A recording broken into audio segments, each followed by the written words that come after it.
one of the things we've been counseled, well, my counsel to you is that you should store some money. So how are you supposed to store some money? Get an envelope and stick $400 or $500 bills in it? That's good?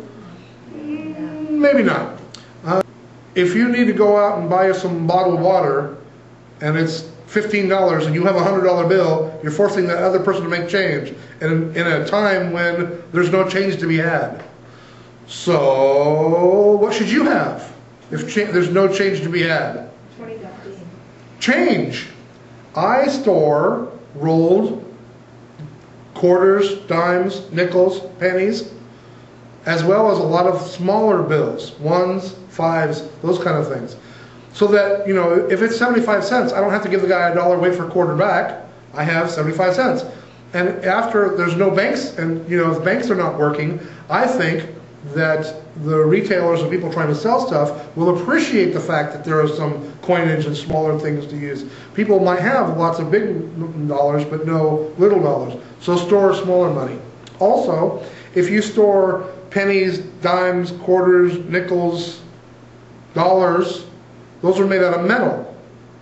They don't get eaten by mouses. They don't get chewed up. They don't disappear. They are hard, they're metal, and they will last.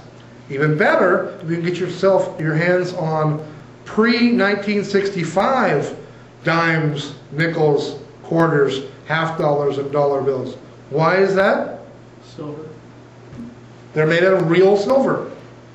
So not only they are worth the dime, but a dime of pure silver is worth, I think right now, a dime's worth, I think, is like 75 cents.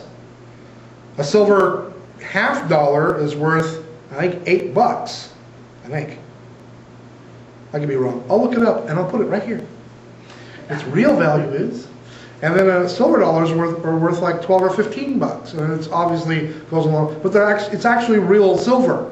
It's real tangibles. Remember we talked about earlier, what is it? Money have to have? That's not fiat money. That's not printed. That has actual real value. It is real silver. So get some of that if you can and store that away. Remember that the money that you have is only worth what there is to buy. So if you have $5,000 in cash, but you're saying, okay, well, I'll use that to buy the gas or the things I need to get then. If there's nothing to be had, your money is worthless. So store the things. Rather than having to go buy the things, storing the things will be a much better value.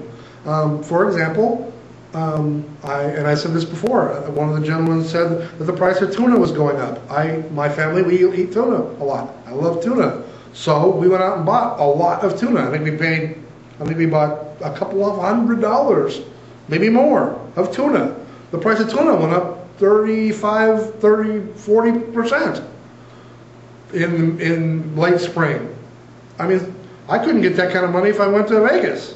I'm terrible at Vegas. But anyway, you couldn't, you know what I mean? You couldn't, and with the stock market, you know, it's going down, but the price of my food goes up. And so that's something that has an intrinsic value. And then try and find those things that will appreciate in money. And I don't necessarily mean buying fine art or that fiat that I meant that will appreciate in value that way. But in an emergency, will have a value. The best part about it is if you paid 25 cents for that little can opener, and let's say you bought 100 of them, you now have $100. That's what, 100 cents? Was it 25 bucks? Okay? You have $25 of those. The price of that is not going to drop below 25 cents a piece. Like, oh man, there was a special on them. Now they're 10 cents a piece. I wasted 10 bucks. That's not a waste.